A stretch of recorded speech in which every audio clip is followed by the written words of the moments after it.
Hi, so we started a series on emotional intelligence. In part one of this series, we described and defined what emotional intelligence is. And in part two, we delved into the 5 components of emotional intelligence. And we looked at the first 2, which are self-awareness and self-regulation. So now I'm just going to briefly go into the other 3 components, which are empathy, self-motivation, and social skills. Now, empathy. Empathy is that ability or capacity to put yourself in somebody else's situation, commonly described as put yourself in somebody else's shoes. So when I say put yourself in my shoes, what I'm asking for is empathy, that you understand what it is that I'm going through. Put yourself and try and bring your feelings to that place where you can actually reason the way I would reason or the way I would react given the same situation. And so that is simply put what empathy is. And how empathy comes into emotional intelligence is when you demonstrate empathy, be it at the workplace, be it in your relationships, then you create a better understanding with the people that are around you, with whether it's your colleagues at work or your supervisor.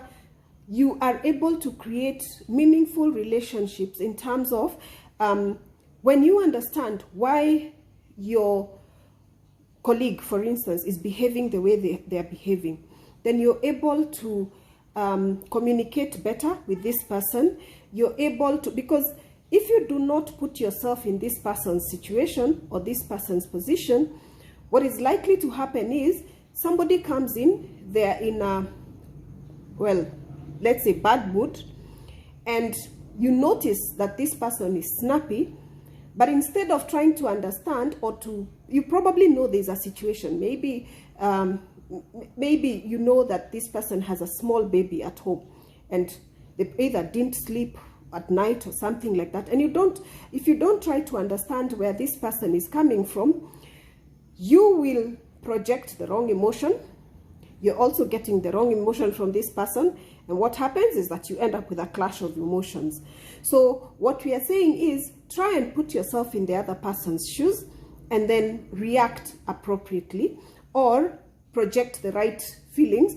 And this could be something very simple, something like, I understand where you're coming from. I really hope that, I really hope that, you can get over this soon, or something like that. Just a word of encouragement. Now, it doesn't mean that you have to put yourself, you're not going to try and change this person's mood. You're not going to try and change this person's emotion. What you're going to try and do is just sort of lend a listening ear.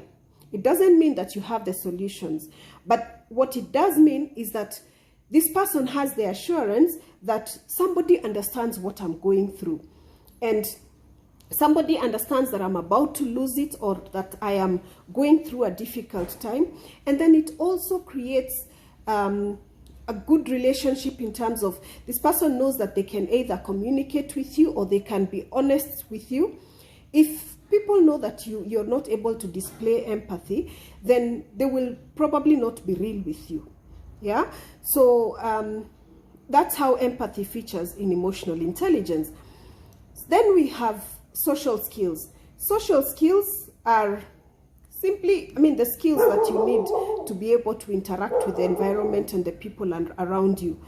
Now, the same way, once you're able to display empathy, you are then able now to work not just at the workplace, but even just in your relationships on a day-to-day basis.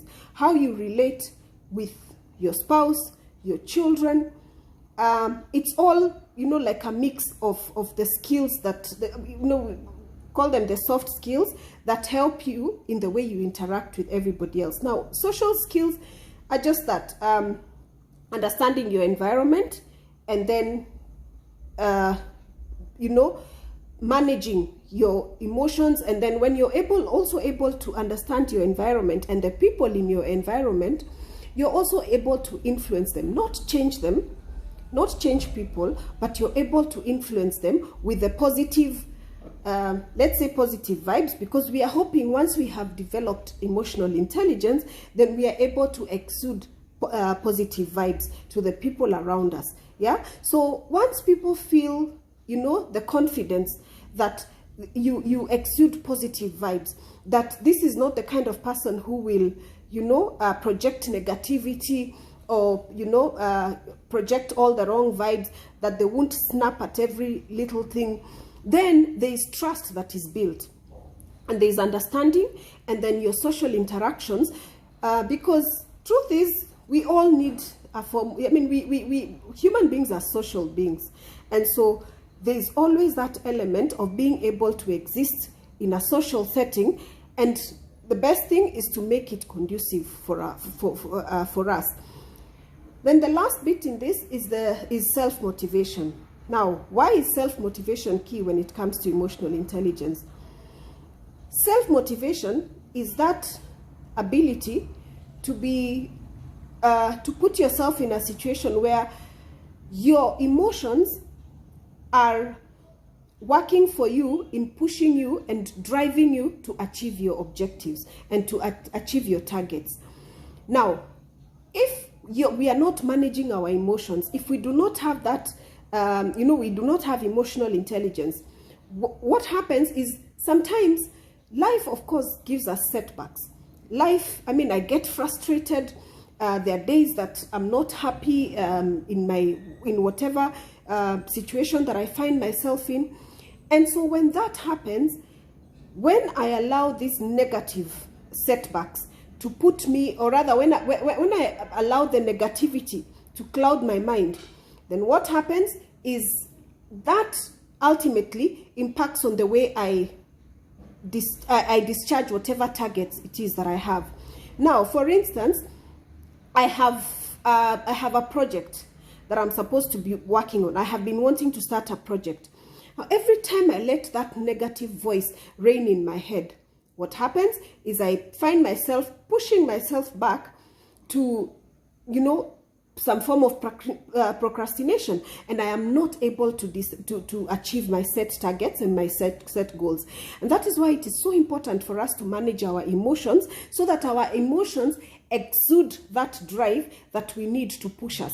If we it doesn't mean that we don't get upset. It doesn't mean that we don't suffer setbacks, because we do, and we will. However, how we then react to those setbacks is now what emotional intelligence is all about.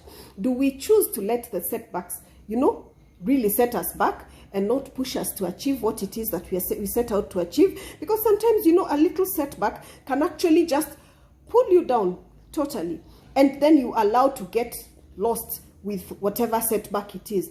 But when we are emotionally intelligent, when we have matured enough in our emotions, what happens is that we understand that this is just that, it's a setback, and then we will ourselves to push ourselves to achieve whatever it is that we had set out to achieve. And that's how self-motivation works in emotional intelligence.